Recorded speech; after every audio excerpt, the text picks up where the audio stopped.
Hello dear bankers, नमस्कार। आप सभी डियर बैंकर्स का स्वागत है और हम आपके साथ जुड़ चुके हैं पीपीबी की क्लास के साथ और पीपीबी के रिगार्डिंग डिस्कशन के साथ।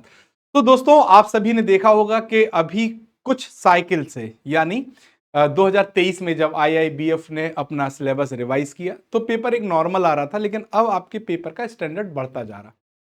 तो पीपीबी का क्या महत्व है आपके जेएआईबी एग्जामिनेशन में और क्यों हमें पीपीबी को कवर करना चाहिए बहुत ज्यादा फोकस करके, जिससे कि हम पहला पॉइंट तो अपना जेएआईबी एग्जाम क्वालिफाई कर लें। सेकंड, हमारे जो सेकेंडरी बेनिफिट्स हैं वो क्या क्या होंगे और क्यों आईआईबीएफ ने पीपीबी को जेएआईबी के सिलेबस में रखा है, इसका महत्व। तो इन सभी बातों पर आज हम इस सेशन में डिस्कस करेंगे। तो फटाफट सभी दोस्त जुड़ जाइए जिससे पता हो कि पीपीबी क्यों इंपॉर्टेंट है। चलिए देखते हैं। तो सबसे पहले अगर हम बात करें दोस्तों पीपीबी के रिगार्डिंग, तो पीपीबी हमारा सेकंड पेपर जेएआईबी में होता है और इसका इंपॉर्टेंस क्या है। सो पीपीबी का फुल फॉर्म है principles and practices of banking, principle and practices of banking, और it is the second paper of JAIIB exam. So यहां पे अगर हम बात करें तो Indian Institute of Banking and Finance, जिसे हम आईआईबीएफ कहते हैं, जब वो जेएआईबी का सिलेबस या एग्जाम की बात करता है, junior associates of Indian Institute of bankers की बात करता है, तो वहां पर जो फाउंडेशन या क्रिटिकल कंपोनेंट की बात करें वो महत्वपूर्ण भूमिका निभाता है पीपीबी एग्जाम आपका। ठीक है दोस्तों।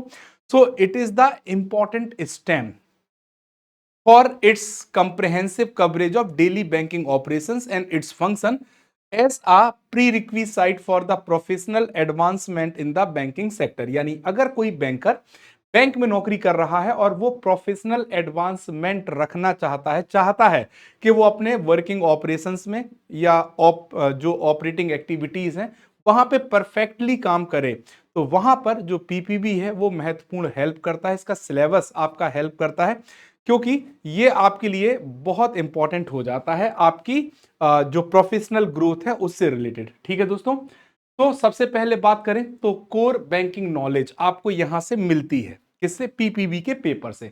PPB provide a strong theoretical and practical foundation in the fundamental concepts of banking, including how bank operate and regulations they must follow and how they manage risk। यानी इनका कहना है तीन चीजें कि कोई भी बैंक अगर ऑपरेट हो रहा, कोई भी बैंक क्या कर रहा है? ऑपरेट कर रहा है। क्या कर रहा है? ऑपरेट कर रहा है।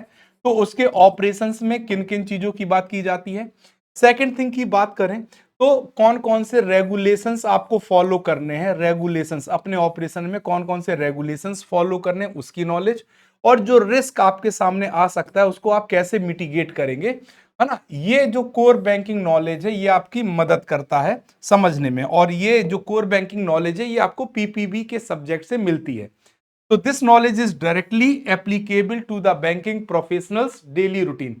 ये जो आप नॉलेज पढ़ते हैं पीपीबी में ये आपकी डेली बैंकिंग या डेली जो आपकी बैंकिंग प्रोफेशनल रूटीन है उससे इन्वॉल्व होती है। तो कोर बैंकिंग नॉलेज आपकी बढ़ती है। दूसरा आता है मैंडेटरी पेपर। सो जेएआईबी का सिलेबस 2023 में क्या हो गया है? रिवाइज्ड हो गया है, और इस रिवाइज सिलेबस के अनुसार पहले आपको 3 पेपर देने होते थे, अब आपको 4 पेपर में पार्टिसिपेट करना होता है, और ये चारों पेपर कंपलसरी होते हैं।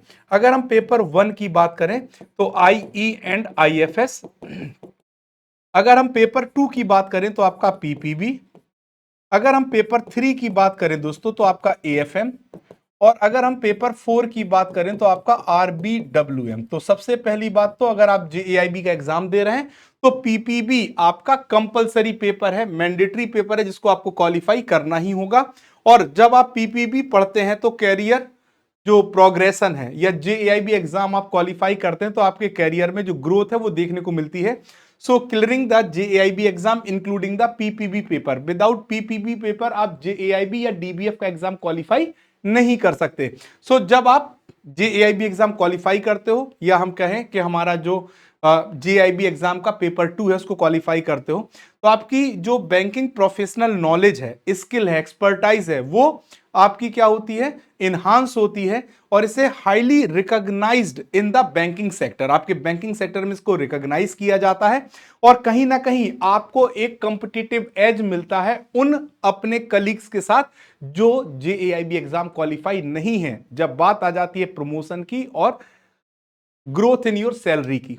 ठीक है दोस्तों, तो यहां पर देखिए एक और बेनिफिट है, कैरियर प्रोग्रेशन का भी लाभ आपको मिलता है। साथ ही साथ अगर हम बात करें तो high weightage of practical topics. ठीक है दोस्तों, तो यहां पे अगर आप देखेंगे तो देखिए जब आप बैंक में प्रमोशन एग्जाम भी देते होंगे, इंटरनल प्रमोशन, बैंक में जब आपका प्रमोशन एग्जाम होता है, क्या होता है, प्रमोशन एग्जाम होता है, तो उस प्रमोशन एग्जाम में आप देखेंगे तो 60 टू 70% सिलेबस, 60 टू 70% सिलेबस आपका पीपीबी से कवर हो जाता है, पीपीबी के सिलेबस से कवर हो जाता है। यानी अगर आप पीपीबी को ध्यान से पढ़कर क्वालिफाई कर रहे हैं तो आपका प्रमोशनल एग्जाम भी आसानी से क्लियर हो जाएगा, क्योंकि जो हमारा पीपीबी का एग्जाम होता है, पीपीबी में जो पहले दो मॉड्यूल है, मॉड्यूल ए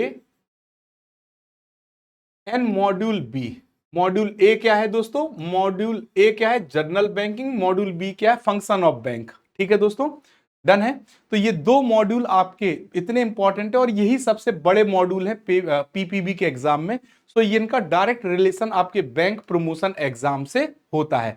तो high weightage of practical topic are significant portion of the exam questions, approximately 60% come from key module like module A general banking operations, module B functions of the bank, which cover crucial real life banking work such as KYC norms, lending operations, negotiable instrument, customer service guidelines। तो ये भी आपका main part इसमें cover हो जाता है।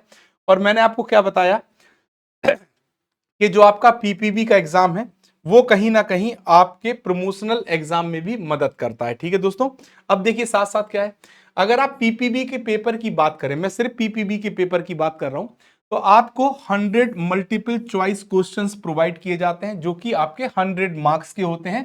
किस exam में, JAIIB एग्जाम में या DBF के एग्जाम में। ठीक है दोस्तों, तो जब हम पीपीबी की बात करते हैं तो आपको ये 100 मल्टीपल चॉइस क्वेश्चन या 100 एमसीक्यूज को, जो कि 100 मार्क्स के लिए हैं, 2 आवर्स यानी 120 मिनट्स में क्वालिफाई करना होता है। यानी 120 मिनट में आपको 100 क्वेश्चंस अटेम्प्ट करने हैं, और इसको क्वालिफाई करने के लिए आपको मात्र 50 नंबर लेके आने हैं पीपीबी के एग्जाम में। ठीक है, और सबसे बड़ी खासियत, अभी तक IIBF ने निगेटिव मार्किंग को इंट्रोड्यूस नहीं किया है।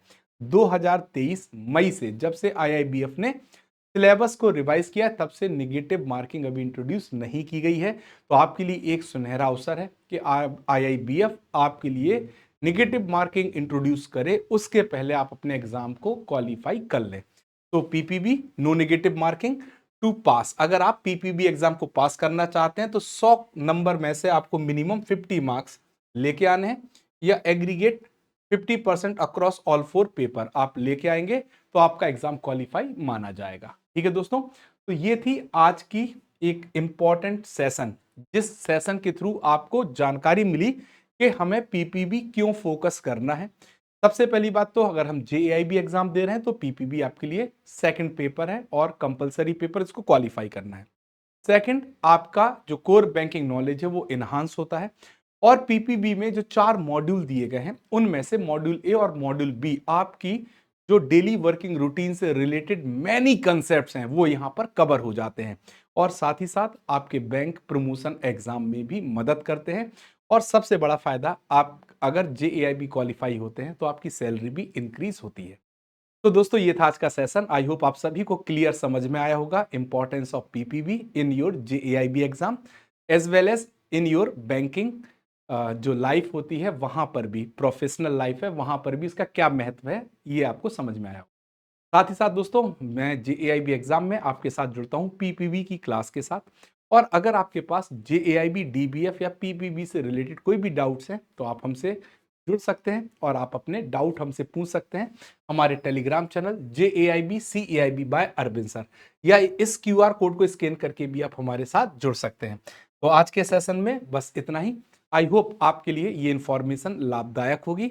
Thank you very much.